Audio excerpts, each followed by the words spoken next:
other side, I think our chances are excellent. But even if it doesn't come out in our favor at this phase, this is not the last stop. This is going to the Supremes. And what we're building now is a record. The government's arguments were really deficient. They're not just disingenuous, but frankly dishonest in a way. Because they come in front of this court and they say, well, we're getting all this information, all this telephone metadata, which basically invades your entire life, who you communicate with in terms of your social relationships, who you communicate in terms of medical needs or whatever, but we don't actually find out who you are. The problem with that is that just the inception of acquiring that information, they're not entitled to it without any showing of probable cause or reasonable suspicion that you're in contact with terrorists. That's the problem, and that's a constitutional violation under our Fourth Amendment and our First Amendment. But in addition to that, the government was dishonest because it didn't tell the court, in fact, what its own Inspector General has found, that in just a limited period of 6 months, there are between 2,000 and 3,000 violations of the privacy of specific individuals where their names were obtained, where it was violated.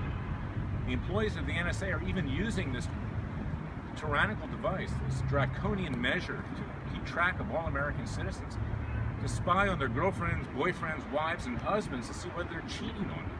Now, if a lower-level official can do that, just think what the higher-level officials, like Director of National Intelligence James Clapper, who has already perjured himself in front of Congress and said this program didn't exist, or John Brennan, head of the CIA, or head of the National Security Agency. Just think what they do with this data.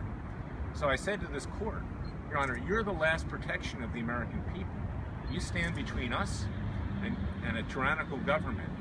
And as Chief Justice Roberts pointed out in a recent decision, United States versus Riley, is that this is exactly the reason why we fought the revolution beginning in 1776. Warrantless searches of people's homes. And this is even more invasive than going into your home. So I am confident that either this court or in the end the Supreme Court will rule in our favor, because if this situation continues, we are potentially headed into another revolution. The court seemed to attach some weight to Mr. Byron's arguments that you may not have the standing to even present this. You personally are not injured by this, where he asked you, actually Judge Santel asked you to cite in the record, where are you harmed by this? What's your answer to that? The very fact that they obtain our information means that we're harmed. Judge Leon found that, and several other courts that have looked at similar situations have found that as well. But I also pointed out to the judges that in the record are specific affidavits from me. I'm a public advocate. I am the founder of Judicial Watch and Freedom Watch. I'm a former Justice Department prosecutor. I challenge governments, I challenge President. Mr. Strange and Mrs. Strange have found with their computer that they actually have had photographs taken of them while they're using that computer. Their son, Hero, an NSA cryptologist assigned to SEAL Team 6, died in a fatal helicopter crash 3 months after bin Laden was killed. Special ops on that mission, called Extortion 17, some of them actually participated in killing bin Laden. I also pointed out to the judges the arrogance of the government to come in and to tell the American people that we hold all the cards. We don't have to tell you what we're doing, and for that reason, the plaintiffs in this case should lose. What kind of arrogant, tyrannical approach to government would have a government lawyer come in there and say those things? This tells the American people that our government doesn't represent them, that they can do whatever they want, and that we don't need to find out because, as Alexander Hamilton said, the people are agreeing. Invasion of our home, going into our computers, taking my wife's picture. We don't have a camera on our computer while we're sitting there.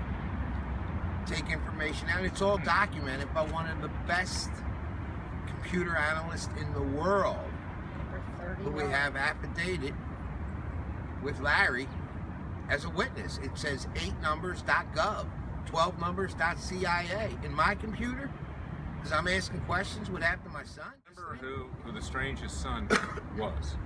He was an NSA cryptologist.